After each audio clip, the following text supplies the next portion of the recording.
Hello everyone, आज हम class 12th का chapter number 5 continuity and differentiability start करने वाले हैं। इस चैप्टर को शुरू करने से पहले हम क्लास 11th का लिमिट्स थोड़ा सा रिवाइज़ करेंगे। डिटेल में नहीं जाएंगे, बस थोड़ा तो ऊपर ऊपर से करेंगे ताकि हमें एक आइडिया हो जाए कि लिमिट्स है क्या, हम कैसे करते हैं। क्योंकि जब हम कंटिन्यूटी के क्वेश्चंस करेंगे तो वो हमें काफ़ी हेल्प करेगा। तो चलिए शुरू करते हैं। पहले लिमिट्स करते हैं। लिमिट्स ये हमने क्लास 11th में पढ़ा है। लिमिट होता क्या है एक्चुअली, हम लोगों ने देखा होगा क्वेश्चन के अंदर इस तरह से लिखा होता है। इसको हम क्या बोलते हैं, x टेंड्स टू 8 या फिर x अप्रोचेज टू 8, यानी कि x जो है 8 के पास जा रहा है। ठीक है, सपोज़ हमारे पास एक नंबर लाइन है। नंबर लाइन सबको पता ही होगी, नंबर लाइन अब सबको पता है, बचपन से पढ़ते आ रहे हैं। सपोज़ उस नंबर लाइन पे एक नंबर है 8, तो इस नंबर लाइन के इस साइड जो है ये तो हो गया आपका राइट हैंड और ये क्या हो गया आपका लेफ़्ट हैंड। तो यानी मैं 8 पर दो तरह से आ सकता हूँ, या तो मैं राइट हैंड की तरफ से आऊँ या फिर मैं लेफ़्ट हैंड की तरफ से आऊँ। अगर सपोज़ मैं राइट हैंड से आ रहा हूँ तो यहाँ पर मेरे पास होगा 10 होगा, कहीं पे यहाँ कहीं पे 9 होगा, और पास जाऊँगा तो बीच में मेरे पास 8.5 आएगा, और थोड़ा आगे जाऊँगा तो 8.1 आएगा, और थोड़ा सा आगे जाएंगे तो 8.01 आएगा, और आगे जाएंगे तो 8.0001 आएगा। ठीक है, इस तरह से और आगे जाएंगे अगर हम तो 8.00000001 ये आएगा। ठीक है, तो आप देख सकते हैं जब हम राइट हैंड से आ रहे हैं तो हमारी वैल्यू जो है कम होती जा रही है। 10 थी, 9 हुई, 8.5 हुई, इस तरह से कम हो रही है। अब सपोज़ हम लेफ़्ट हैंड की तरफ से आएंगे तो लेफ़्ट हैंड की तरफ से हमारे पास यहाँ पे 7 है, यहाँ 6 है, तो 6 आएगा पहले, फिर 7 आएगा, फिर 7.5 आएगा। ठीक है, फिर 7.9 आएगा, फिर 7.999 आएगा, फिर आएगा 7.999999, इस तरह से वैल्यूज़ हमारे पास आएगी। लेकिन एक चीज़ देखिए, हम कभी भी 8 को टच नहीं करेंगे। ठीक है, हम 8 के पास पहुँचेंगे लेकिन हम 8 को कभी भी टच नहीं करेंगे। ठीक है, जो डिफरेंस है वो बहुत छोटा डिफरेंस रहेगा हमेशा, लेकिन डिफरेंस रहेगा। ठीक है, तो इस यही मतलब होता है जब हम लिखते हैं x टेंड्स टू 8 या x अप्रोचेस टू 8। ठीक है ना, तो ये है हमारी लिमिट। और जो ये लेफ़्ट हैंड से और राइट हैंड से हम 8 की तरफ अप्रोच कर रहे हैं। ठीक है, तो आई होप ये चीज़ समझ आ गया होगा आपको। ठीक है, कि लिमिट क्या है, हम उस नंबर की तरफ जा रहे हैं लेकिन उस नंबर पे नहीं पहुंच रहे, उसके बिल्कुल नज़दीक पहुंच गए लेकिन एग्जैक्टली वो नंबर हमें नहीं मिल रहा है। इसके बाद हमने कुछ क्वेश्चंस करे थे। बेसिक क्वेश्चन क्या किया था हमने, इस तरह से हमें क्वेश्चन दिया होता था, limit suppose x tends to 4 2x plus 3। तो हम यहाँ पे क्या करते थे, x की वैल्यू 2 x की जगह हम क्या डाल देंगे, 4 डाल देंगे, तो ये हो जाएगा 2 इंटू 4 प्लस 3, 4 टू ज़ा 8 प्लस 3, ये आ गया 11। तो ये हमारा बेसिक क्वेश्चन था लिमिट का, जहाँ पर हम डायरेक्ट x का वैल्यू डाल देते हैं। इसके बाद हमारे पास जो सेकंड टाइप के क्वेश्चन हमने करे थे 11th क्लास में, वो हमने किया था फैक्टराइजेशन मेथड। फैक्टराइजेशन मेथड में हमें किस तरह के क्वेश्चन मिलते हैं। सपोज़ हमारे पास एक क्वेश्चन है, limit x tends to 3 x square minus 5x plus 6 by x square minus 9। ठीक है, तो हम क्या करते हैं, पहले चलो डायरेक्ट वैल्यू डाल के देखते हैं। तो x की जगह हम 3 डाल देते हैं, तो 3 square minus 5 into 3 plus 6 divided by 3 square minus 9। तो ये क्या हो जाएगा, ऊपर 9 minus 15 plus 6 divided by 9 minus 9। तो ऊपर सॉल्व करेंगे तो हम देख सकते हैं 9 प्लस 6 कितना हो गया 15, और ये है -15, तो ऊपर क्या आ गया हमारे पास 0, नीचे क्या आएगा 0। तो इसको हम क्या बोलते हैं, अनडिफाइंड फॉर्म। कभी भी इस तरह की फॉर्म हमारे पास नहीं आनी चाहिए, 0/0 या इन्फिनिटी, इस तरह की कोई भी फॉर्म हमारे पास नहीं आनी चाहिए, ठीक है। तो इस तरह की क्वेश्चन को सॉल्व कैसे करते हैं हम इनको सॉल्व करते हैं फैक्टराइजेशन मेथड से। तो हमारे पास जो क्वेश्चन था हमारा x² - 5x + 6 divided by x² - 9, इसको सॉल्व करेंगे तो ऊपर फैक्टराइजेशन मेथड आप सबको पता ही होगा, मैं डायरेक्ट लिख रहा हूँ इसको, x - 3 x - 2, और नीचे क्या आ जाएगा x - 3 x + 3, x - 3 x - 3 हमारा कैंसिल आउट हो जाएगा। तो हमारे पास क्या बच गया x - 2 और x + 2। और अब इसकी लिमिट जो थी, लिमिट क्या थी, x टेंड्स टू 3, तो x की जगह 3 डाल देंगे, 3 - 2/3 + 3, 3 में से 2 गया 1/6, ये आपका आंसर आ गया। ये तो था हमारा फैक्टराइजेशन मेथड। अगला मेथड जो था हमारा, वो था हमारा रैशनलाइज मेथड, ठीक है। रैशनलाइजेशन हम लोगों ने 9th क्लास से पढ़ते हुए आ रहे हैं, 9th में किया, 10th में किया। तो हम देखते हैं इस तरह के कैसे क्वेश्चन आए थे हमारे पास। Suppose limit x tends to 0, 1 + 4x² - 1 - 4x² divided by x², ठीक है। तो अगर आप देख सकते हैं इसमें, अगर आप x की जगह 0 पुट करेंगे डायरेक्ट, तो जितने x वाले टर्म है ये सब 0 हो जाएंगे। ऊपर क्या बचेगा 1 - 1/0 नीचे, तो ये आ गया 0/0 which is again undefined form. तो हम डायरेक्ट वैल्यू नहीं डाल सकते, हमें क्या करना पड़ेगा, इसको रैशनलाइज करना पड़ेगा। रैशनलाइज करने के लिए अब हम देखते हैं हमारे क्वेश्चन में क्या था। क्वेश्चन था हमारा 1 + 4x² - 1 - 4x² divided by x²। ऊपर वाले को रैशनलाइज कर देंगे, 1 + 4x² माइनस की जगह अब यहाँ पे प्लस हो जाएगा बीच में, प्लस 1 - 4x² डिवाइडेड बाय, नीचे भी यही लिखेंगे 1 + 4x² प्लस 1 - 4x²। रैशनलाइज कर दिया हमने। तो ऊपर देखिए, ऊपर जो है रूट कैंसिल आउट हो जाएगा, a² - b², ये फार्मूला जो बनता है हमारा, मैं डायरेक्ट लिख रहा हूँ, आप चाहे तो इसको सॉल्व कर सकते हैं। तो डायरेक्टली जब हम इसको सॉल्व करेंगे, ऊपर और नीचे हम सॉल्व करेंगे, तो ऊपर क्या रह गया हमारे पास 1 + 4x² - 1 + 4x² divided by x² नीचे, और ब्रैकेट में 1 + 4x² प्लस 1 - 4x²। तो -1 से 1 कट गया, 4 और 4 8 हो जाएगा। तो ये हो गया 8x² ऊपर, नीचे x², ब्रैकेट के अंदर 1 + 4x² प्लस 1 - 4x²। x² से x² कैंसिल कर सकते हैं। अब जो लिमिट थी हमारी 0 वो पुट कर देंगे, तो 0 पुट करेंगे तो नीचे क्या आ जाएगा 2 आ जाएगा, 2 से कैंसिल आउट करेंगे तो ये आ जाएगा हमारा 4।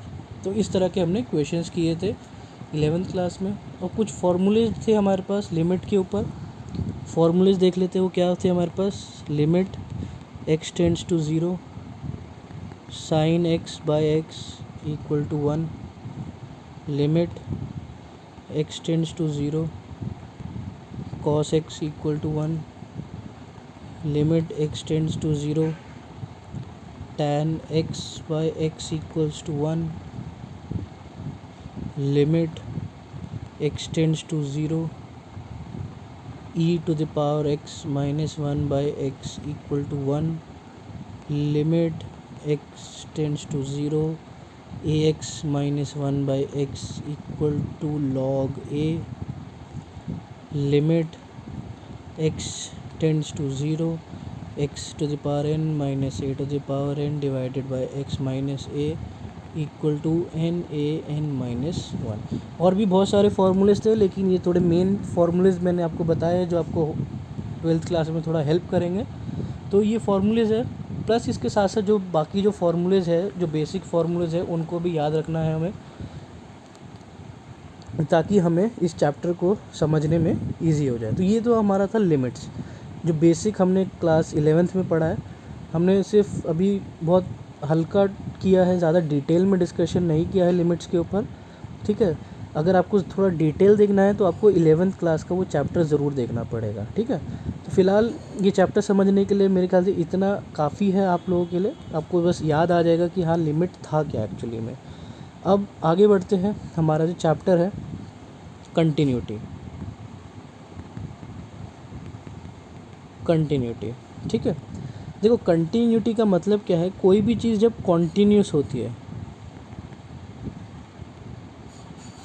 कॉन्टीन्यूस है तो वो कंटिन्यूटी में आएगी, कंटिन्यू है वो, ठीक है। अगर ब्रेक आ गया तो वो कंटिन्यूटी नहीं होगी। सपोज़ कोई भी फंक्शन का ग्राफ है मेरे पास, ऐसे बन रहा है, fx है। ये देखिए ग्राफ क्या है, कंटिन्यूस कर्व है, ठीक है। अगर कहीं पे भी ब्रेक हो जाता है यहाँ पे तो ये डिसकंटिन्यूटी में आ जाता है, ठीक है। अब ज़्यादा इसके थियोरेटिकल पार्ट में नहीं जाएंगे कंटिन्यूटी के, हम इसके प्रैक्टिकल एस्पेक्ट के ऊपर आते हैं। कंटिन्यूटी को प्रूफ करने के लिए हमें एक चीज़ करनी है, वो है LHL equal to RHL equal to value of function. LHL limit, left hand limit होती है। LHL का मतलब लेफ़्ट हैंड लिमिट, RHL का मतलब राइट हैंड लिमिट, और FA का मतलब होता है वैल्यू ऑफ फंक्शन, ठीक है।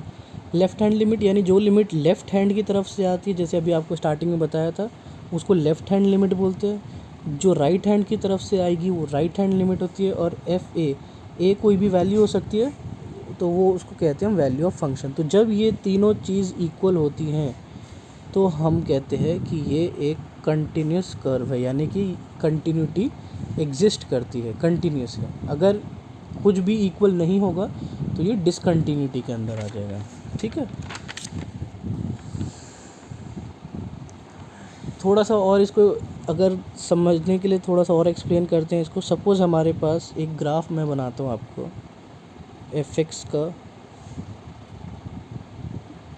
इस पॉइंट को हम सपोज़ ले लेते हैं 8, जो हमने स्टार्टिंग में लिमिट लिया है। ये हमारा ग्राफ है fx का, ठीक है।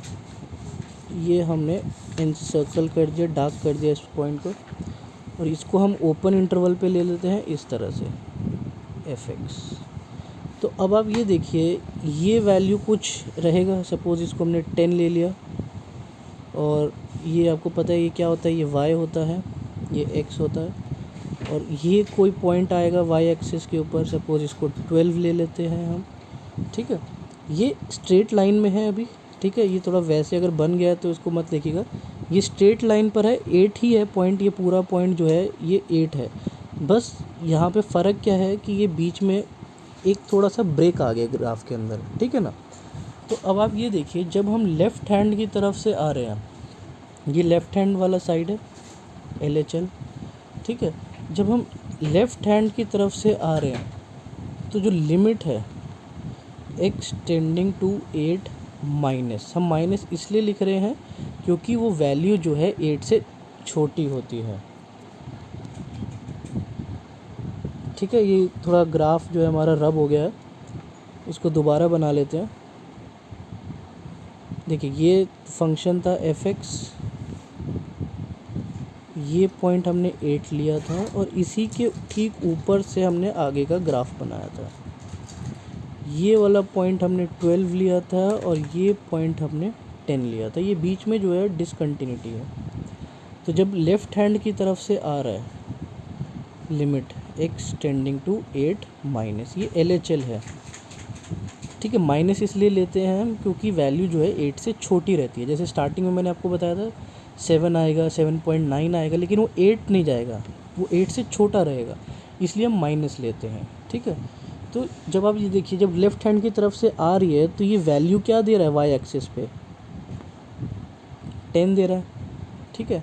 वैसे ही जब RHL आता है, राइट हैंड से जब ये फंक्शन है, तो ये limit x tending to 8 plus, अब ये 8 से बड़ा रहेगा इसलिए हम 8 प्लस लिखेंगे। तो ये वैल्यू क्या दे रहा है हमें, ये वैल्यू दे रहा है 12। ठीक है, तो आप देख सकते हैं डिसकंटिन्यूटी जब होगी ग्राफ में तो LHL और RHL इक्वल नहीं होंगे। अगर ये ग्राफ कंटिन्यूस होता तो ये दोनों वैल्यूज़ जो है वो इक्वल आती। ठीक है ना। तो अब इस आई होप ये चीज़ क्लियर हो गया होगा कि कंटिन्यूटी कैसे होती है और डिसकंटिन्यूटी कैसे होती है। अगर ग्राफ कंटिन्यूस है तो वो कंटिन्यूस फंक्शन होगा, अगर कहीं पे भी एक भी पॉइंट ऐसा है जहाँ पे ब्रेक हो रहा है तो वो पॉइंट ऑफ डिसकंटिन्यूटी बन जाएगा। अब एक बेसिक सा क्वेश्चन देखते हैं थोड़ा समझने के लिए। सपोज़ एक एग्ज़ाम्पल है, सपोज़ आपके पास एक फंक्शन है fx equal to mod x by x where x is not equal to 0 and 1 where x is equal to 0। अब देखिए यहाँ पर क्वेश्चन क्या पूछ सकता है, क्वेश्चन पूछ सकता है या तो वो पूछेगा check continuity at x equal to 0, या फिर वो पूछ सकता है चेक कंटिन्यूटी ऑफ फंक्शन। ठीक है, तो यानी कि वो आपको वो पॉइंट बता भी सकता है और वो नहीं भी बता सकता कि आपको किस पॉइंट पे कंटिन्यूटी चेक करनी है। ठीक है, तो वो कैसे पता लगती है, आपको हमेशा एक कॉमन पॉइंट ढूंढना है क्वेश्चन के अंदर, वो कॉमन पॉइंट पे ही आपको हमेशा कंटिन्यूटी चेक करनी है। जैसे कि इस क्वेश्चन में आप 0 देख सकते हैं, एक कॉमन पॉइंट आपको दिख रहा है 0, तो आपको हमेशा उस कॉमन पॉइंट पे ही चेक करनी है। कभी कभी क्वेश्चन ऐसे भी लिखा होता है 1 less than x less then 2 and x is, suppose यहाँ पे ग्रेटर है तो लेस कर देते हैं, x इज़ लेस देन 1। तो अब आप ये देखिए यहाँ पर कॉमन पॉइंट क्या है, 1 है, तो यहाँ पर आप कंटिन्यूटी किस पॉइंट पे चेक करेंगे, x इक्वल टू 1 पर चेक करेंगे। किसी किसी क्वेश्चन के अंदर दो पॉइंट ऑफ कंटिन्यूटी भी चेक करनी पड़ सकती है कि ठीक है, या तो आप तो इसलिए आपको वो दोनों पॉइंट पे चेक करना पड़ेगा। तो अब हम अपने वापस क्वेश्चन पर आते हैं। क्वेश्चन क्या है हमारे पास, fx equal to mod x by x when x is not equal to 0 and 1 when x is equal to 0। तो अब सबसे पहले आपको क्या निकालना है, सबसे पहले आपको LHL निकालना है। LHL यानी left hand limit x tend to 0 minus, ठीक है,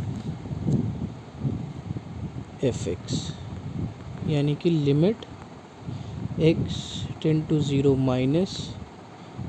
अब आप ये देखिए 0 माइनस है, ठीक है, यानी कि आप इक्वल टू 0 तो नहीं है, यानी ये 0 से कम है। तो 0 से कम होगा तो हमारा फंक्शन कौन सा होगा, mod x बाय x, क्योंकि 0 के इक्वल तो ये नहीं है, तो हमारा fx क्या हो गया, mod x बाय x। ठीक है, अब हम यहाँ पे लेट करेंगे, let x equal to 0 minus h। हमेशा लेफ्ट हैंड में हम 0 माइनस h करेंगे जहाँ पर h इज़ वेरी स्मॉल, बहुत छोटा वैल्यू है h, लेकिन हम उसको लेंगे। जैसे कि 7.999 था, 8 नहीं था लेकिन 7.999 चल रहा था, 8 से थोड़ा सा कम था, तो वही जो डिफरेंस है वो h है आपका। ठीक है, अब आप ये देखिए हमारी लिमिट क्या थी, x टेंडिंग टू 0, यानी कि x जब 0 होगा तो h कहाँ जाएगा, h भी 0 पे जाएगा। ठीक है, आई होप ये चीज़ समझ आ रही होगी आपको। ठीक है, कैसे, देखिए यहाँ पर चलो 0 होगा, आपको कन्फ्यूजन हो रहा होगा। सपोज़ आपके पास है limit x tending to suppose 5, ठीक है, तो फिर आप क्या लेंगे, x equal to 5 minus h, ये लेंगे। तो जब x 5 पर जा रहा है, ठीक है, तो h कहाँ जाएगा, क्वेश्चन ये है, तो हम क्या करते हैं, x की जगह 5 रख देते हैं, 5 इक्वल टू 5 माइनस एच। 5 इधर आ जाएगा तो h की वैल्यू क्या आएगी, 0 आएगी, तो h कहाँ जाएगा आपका, 0 पे जाएगा। ठीक है, कहने की बात ये है कि h जो है वो हमेशा 0 पे ही जाता है। ठीक है, तो ये लिखना बहुत ज़रूरी है, क्योंकि अब हम h में डील कर रहे हैं, x की जगह अब h ने ले लिया। ठीक है, तो इसको याद रखिएगा। तो हमारा जो क्वेश्चन था LHL हम निकाल रहे हैं। वैल्यू ऑफ फंक्शन क्या थी मेरी, x tending to 0 minus mod x by x। हमने x को क्या ले लिया, 0 माइनस h। तो when x tend to 0 h tend to 0। तो अब लिमिट चेंज हो जाएगी हमारी, limit h tend to 0 minus mod x की जगह, अब x की जगह हम क्या लिखेंगे, 0 minus h divided by 0 minus h। इसको सॉल्व कर लेते हैं। Limit h tend to 0 minus का मॉड हटेगा तो h आ जाएगा, और नीचे मॉड नहीं है, ये मॉड नहीं है यहाँ पे नीचे।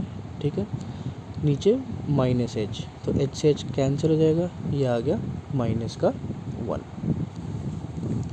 ठीक है, आई होप ये चीज़ क्लियर होगी। नेक्स्ट आ जाओ राइट हैंड लिमिट, RHL क्या होगा हमारा, limit x tending to 0 plus लिखेंगे वैल इनटू fx।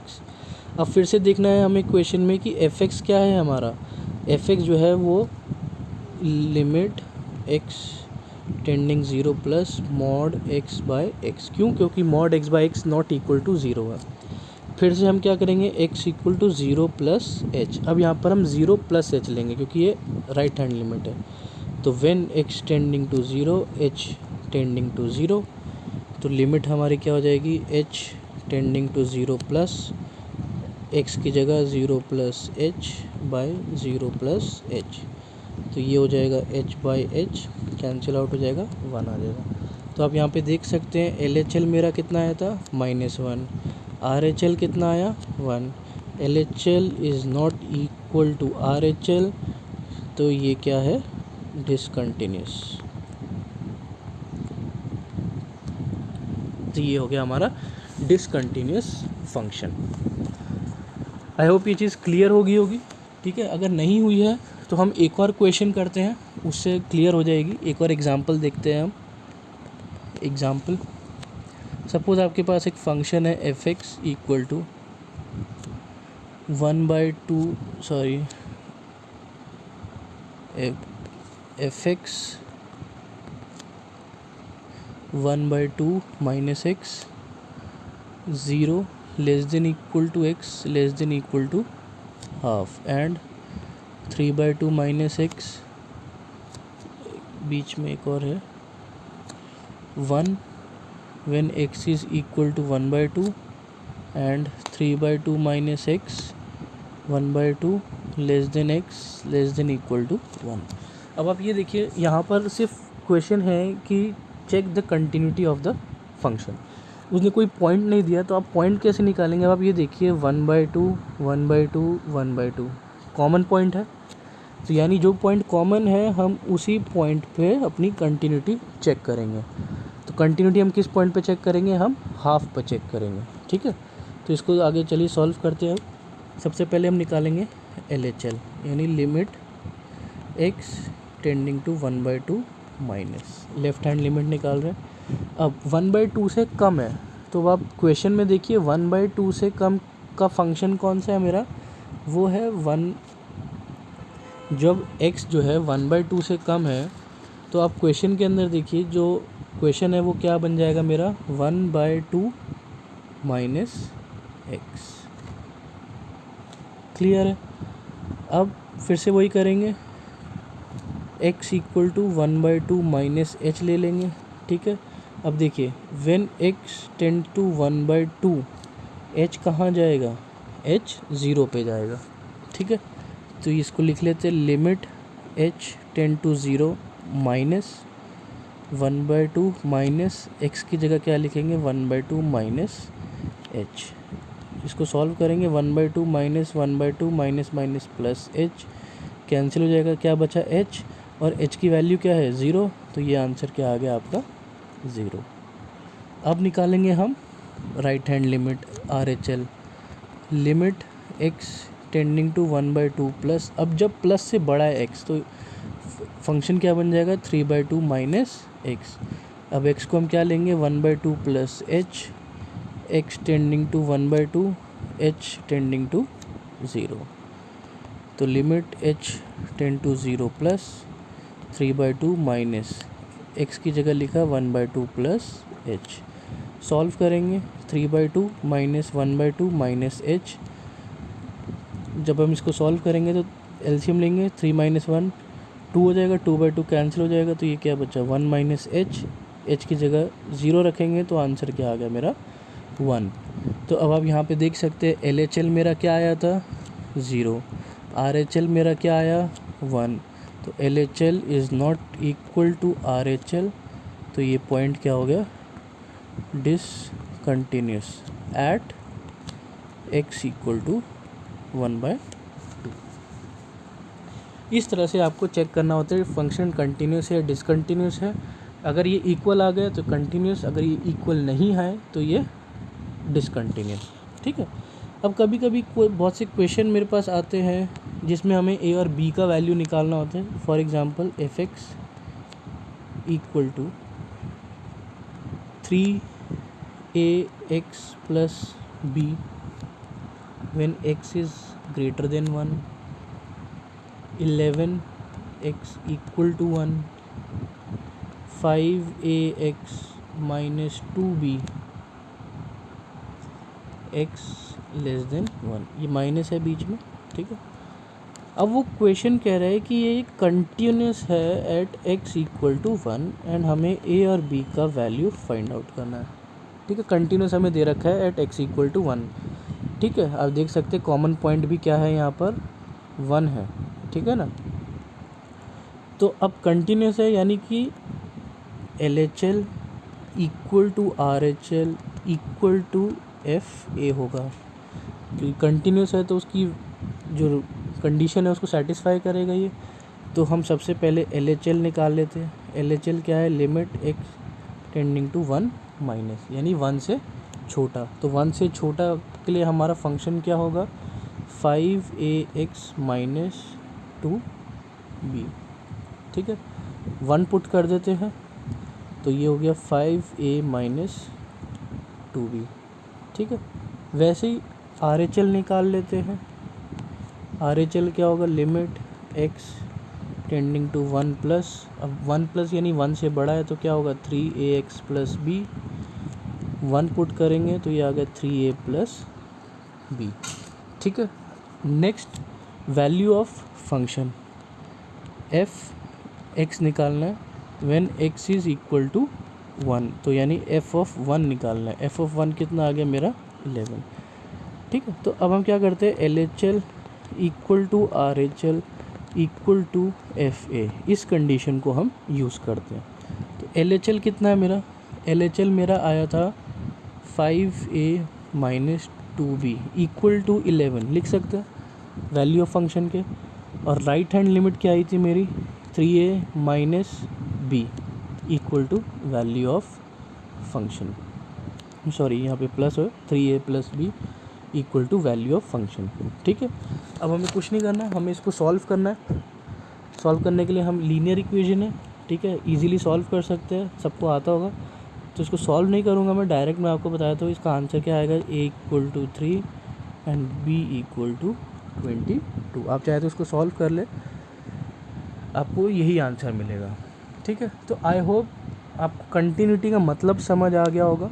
ठीक है। मैं एक बार रिवाइज़ करवा देता हूँ। कंटिन्यूटी का मतलब क्या होता है, जब कोई भी ग्राफ कंटिन्यूस चल रहा है तो वो कंटिन्यूस फंक्शन है। अगर कहीं पर भी ब्रेक आ जाता है तो वो पॉइंट ऑफ डिसकंटिन्यूटी हो जाता है। ठीक है। कंटिन्यूटी प्रूव करने के लिए आपको एक बहुत इंपॉर्टेंट कंडीशन है वो सेटिस्फाई होनी चाहिए, which is LHL equal to RHL equal to FA, यानी कि left hand limit equal to right hand limit equal to value of a function. ये कंडीशन सेटिस्फाई होनी चाहिए कंटिन्यूटी के लिए। ठीक है। अब पॉइंट कैसे पता लगता है, पॉइंट जो आपको निकालना है वो हमेशा आपको कॉमन ढूंढना पड़ेगा। अगर क्वेश्चन के अंदर एक कॉमन पॉइंट आपको दिखाई दे रहा है तो उसी पॉइंट पे आपको कंटिन्यूटी अपनी चेक करनी पड़ेगी। ठीक है, तो फ़िलहाल हम यहीं तक करेंगे। नेक्स्ट वीडियो में हम इसके एक्सरसाइज क्वेश्चंस करेंगे। ठीक है, ओके बाय।